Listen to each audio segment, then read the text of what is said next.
So we are focusing on the validation and concurrency control techniques in DBMS. Okay. So first, let's go to the topic.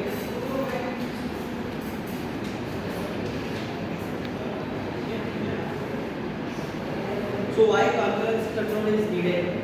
Anybody guesses? Like previously, I have studied the different topics.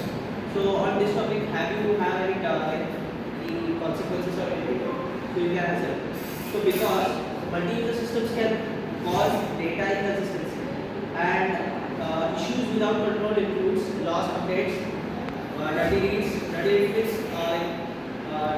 not consistent data. Data will be not consistent and uncommitted data access, non-repeatable reads. So why concurrency control is needed?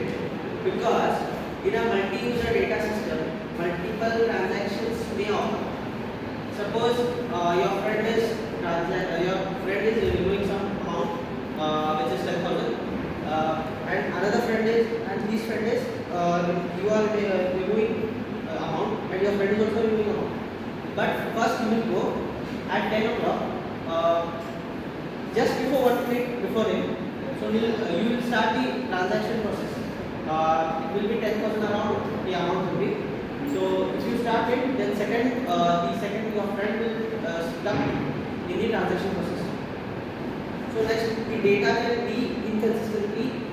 Transactions can interfere with each other, leading the problem like lost updates, dirty reads, uncommitted data access, non-repeatable reads.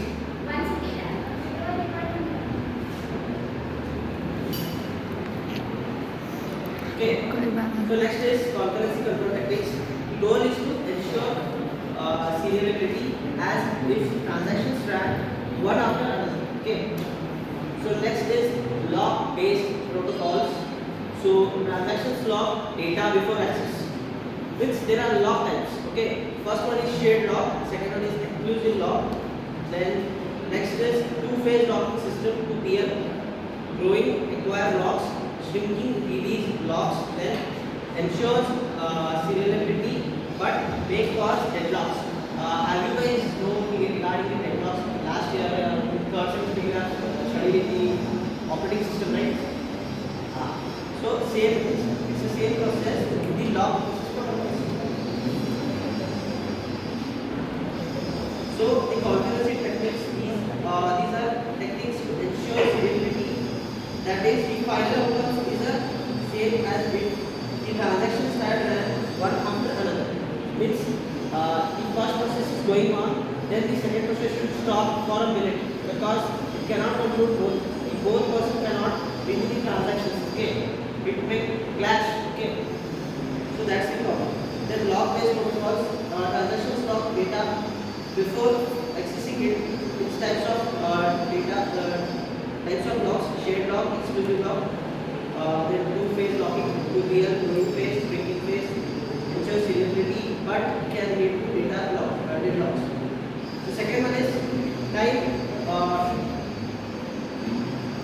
timestamp based protocols. So it assigns each transaction's timestamp CTS when it starts. Users CTS to decide the order of operations. Okay. If TS is greater than TS T of J, then TI should appear before T.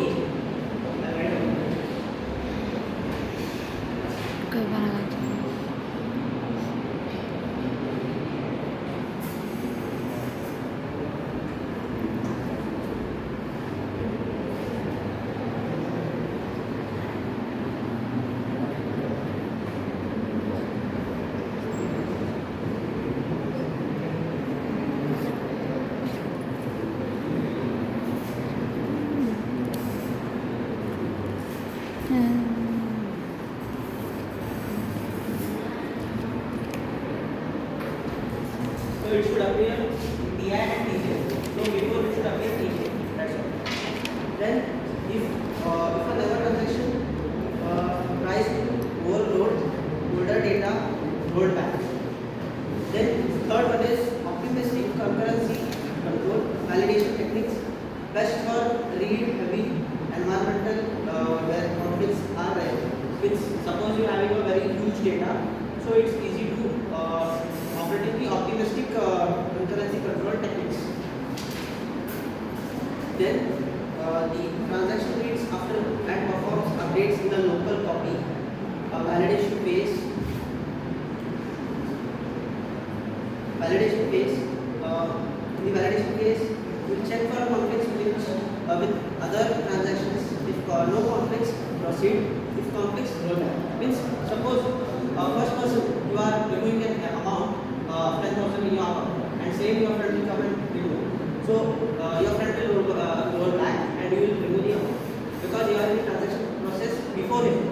So he will stop before you and you will wait for the transaction what you are removing the amount, and afterwards he will go there and he will remove the amount. That's it. This is the process. In right phase, changes are similar to the database. Then scenario. This is the table. This is the table which I have made. This is the checklist. Log-based PBL, timestamp-based optimistic validation. Prevents conflicts, avoids conflicts, and detects conflicts. That's all. Then in the log-based PBL, the logging is yes. In timestamp there is no logging because there is a scenario where the time is going. And optimistic means there is also no logging system. Rollback list is log-based is medium and timestamp-based is high, and medium will be high. In the use case, mixed RW, high speed and build time. The simple analogy is, I tell you one scenario, okay? See, if T1 transaction 1 reads and updates balance, okay? In your account, there is a 10,000 rupees, and T1 reads and updates the balance, and T2 tries to read and update. T1 is only try to update and reads the account, then T2 tries to read and update same account. Okay, this is a data base. T1 logs A, T2 waits. T1 is transaction your amount, since T2 will wait for some time. Suppose T1 is removing the amount at 10 months, then T2 will go and try to remove the amount at 10 2. So T2 should wait before T1 is coming. Okay. After removing the amount from T1 transaction 1, T2 should remove the amount because there is a clash between both of them. So T2 should wait before T1. In timestamp decide whether T2 can proceed or not.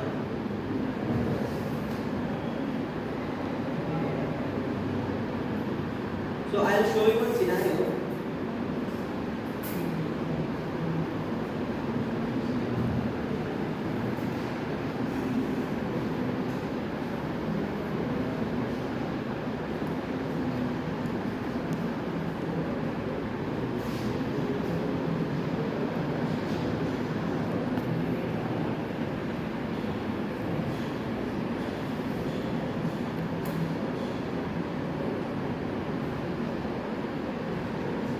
This is the scenario. Simple analogy. Suppose you are not getting any topic, so take example of ATM machine. Okay. The scenario is, imagine two people. First person is Alex and second one is Bob. So both have access to the same bank. Okay. One bank account is there, so both have the access to remove the amount from that account. Okay. So they go to two different ATMs. Means one will go to SBI and one will go to Canara Bank or something other than corporation, and he tries to withdraw money at the same time. So first fellow is going to SBI, second fellow is going to this Union Bank. So he is also trying to remove 5,000 and he is also trying to remove 2,000. The first person should stop. The second person should stop before the first person is removing the amount, because let's say the amount has 10,000 in a account. Okay. So first is log-based protocol. Okay. Like reserving the ATM. So first person is reserving the ATM. Like Alice, the first person name is Alice. Okay. Alice locks the account by credit. So he is in the transaction process. So the process will be locked. Okay. So Bob tries to access the same account. ATM says please wait, because he is transacting the account from the same account. His transaction is going on, and the Bob should wait because T1 means T1 person is transaction 1 person is alive. So Bob should wait before it. After removing the amount from the account, the Bob can try it. So after alive finishes and releases the lock, Bob can proceed. That's all. You are getting right? What the process is going on. T1 person is the alive, T2 person is the transaction 3 person is the Bob. Okay. So when T1 is removing the amount 10,000, in that he is removing 5,000 in any bank.